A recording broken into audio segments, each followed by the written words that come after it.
Hi, everybody. Today we are going to talk about the idea of co-creating a vision for success. Um, Basically, it's talking about the importance of working with others and stakeholders and those involved in your organization in order to create a vision and a vision that is aligned moving forward. So, real quick, we're going to talk about the benefits of creating an ROI. So, stakeholders will be supportive if they are included. I think this is a really important um, idea. I utilize this a lot in student affairs and in student life. I'm a big proponent in the student experience, and I know that my students will be much more engaged and will follow through if they have some kind of buy-in or responsibility when it comes to um, an activity that they plan or an event that they might have. If it's something that they feel like they have ownership with, they're much more likely to follow through. And it's the same for when we're talking about creating this vision for whatever organization we're working with. Secondly, that we need to understand that employees and stakeholders have a lot to contribute. They have a unique experience. They have, oftentimes, I say the words boots on the ground, because those of us that are in the trenches every day have a lot different of an experience with our organizations than our VPs, our deans, even directors of areas. It's just a different it's a different mindset, and it's a different way of looking at things.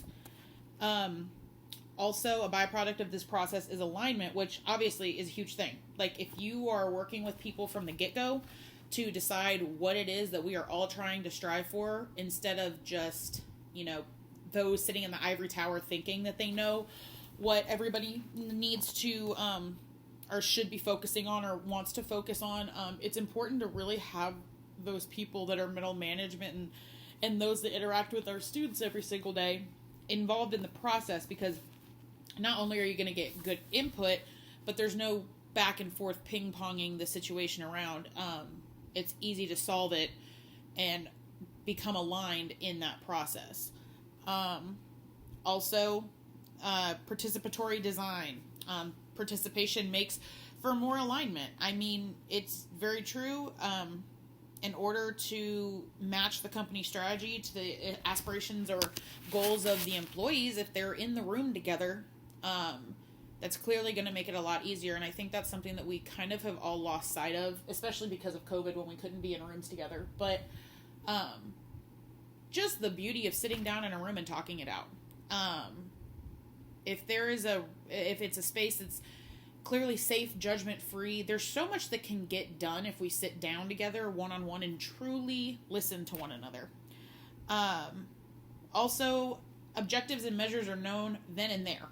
That's the final thing that's a benefit, because again, if those that are employees, middle management, all that, if they're not involved from the very start of it, there can be these lofty goals and aspirations from higher administration, but they may not be completely thought out in the sense of, well, how are we going to measure this? How is this going to be effective? How are we going to do X, Y, Z? So if we have those people involved from the very beginning, it'll be nothing but beneficial for our goals. So, what are some things to keep in mind when we are participating in the co-creating of a vision? So, we need to refrain from judgment. Like I said earlier, if people think that it's a safe environment, they can truly open up and talk and discuss things with one another, then a lot more work will get done. So, no idea is bad, no idea is stupid, and we need to make people feel safe. My students will say, hey, I have a dumb question, and I always tell them, no asked question is dumb. The only dumb questions are those that are never asked. And so, sure, to you it might sound dumb if it's coming out of your mouth, but it might be just a different perspective that nobody's thought about. Secondly, we really need to avoid groupthink. I know it's really easy for us to be like, okay, let's think outside the box, guys. Like, is this deeper than that? It really requires somebody who's like a true leader to facilitate it properly and ask those questions that get everybody thinking differently. And try to see past things that they failed at in the past, or have been, failed ideas. We have to remember that we're moving forward, and just because something didn't work in the past doesn't mean it may not work now. And the biggest thing to keep in mind is the end and or keep the end in mind now. So it's easy to get lost and caught up in the idea of this vision planning, but at the end of the day, we have to remember who are we serving, and we have to remember the end user, and we have to remember who it's affecting.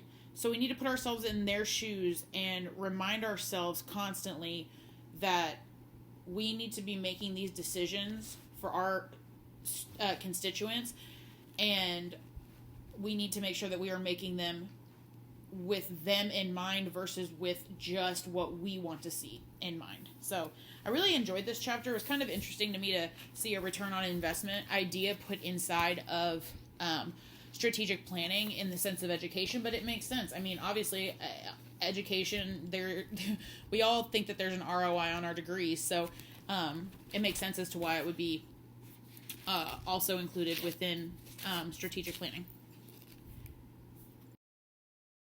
And there are my references. Thank you.